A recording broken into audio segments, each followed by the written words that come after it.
a noisy cook. For Anita Stevens and her son Matt, where's that Alfredo sauce? the routine of daily chores is cherished time together. They're not squandering their second chance. I could feel the stings of debris hitting me. I just started shaking. The house exploded. I knew something had happened to him. May 22nd, 2011, a violent churning fury cuts through Joplin's heart. An anguished mother I crawled through rubble. I climbed over it. frantically scours through tangled trees, shredded steel, and broken bricks to find her son. There were his car keys laying on top of a pile of rubble. And I lost it. Anita lost it when she found her son's keys. She knew then he had been caught in the tornado. I clutched Matt's keys in my hand the whole time. They were like a talisman to me. I had to have that. It wasn't until morning's light when Matt's parents learned he was flown to a hospital hundreds of miles from the chaos. They raced to his bedside. We walked in his room, and I took one look at him, and I said, "That's not my son." He was unrecognizable. His whole entire body was swollen 2 to 3 times what it normally is. It was Matt, kept under a medically induced coma to ease the trauma from all the surgeries he would endure. We are so lucky because we didn't lose our son. We were one of the lucky ones. Although time has eased some wounds, a throbbing ache etches up the railroad track on his forearm and stabbing pains course through his leg. When Matt still lingered in a coma, his parents were warned that he'd be dragging a lifeless limb. We had to make one of the hardest decisions. Matt could live in constant agony or amputation above the knee.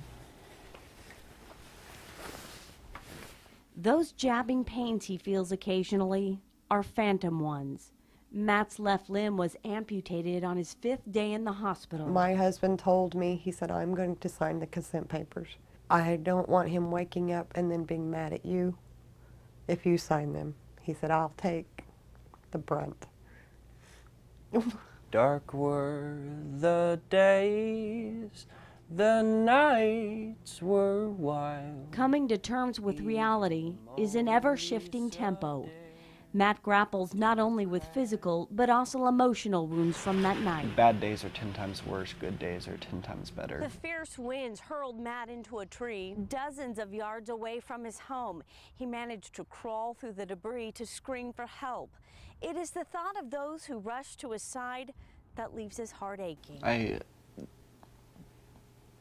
wouldn't be able to find the words. I don't know how to tell him thank you so much for saving my life. He can't bring himself to find their faces. Instead, he concentrates on life with a titanium limb. He pushes through physical therapy, determined to master the joys he and his dad once shared. I needed to keep going. There's a rhythm to moving forward, but like that spring night a year ago, the pace How you doing? Pretty good. is often set by chance. Last time I saw you, I loaded you in a pickup. I didn't expect to see you. It's one of the men who saved Matt. I need to thank you. I've been meaning to call you or something for months, but I don't know what to say. You didn't have to say anything. If it had been me, you'd have done the same thing. So the only thing I can tell you is my eyes could not, my mind couldn't comprehend what my eyes saw, and it still can't. Matt didn't mention losing a limb. He thanked him for saving his life. I'm glad to see you. I'm glad to see you.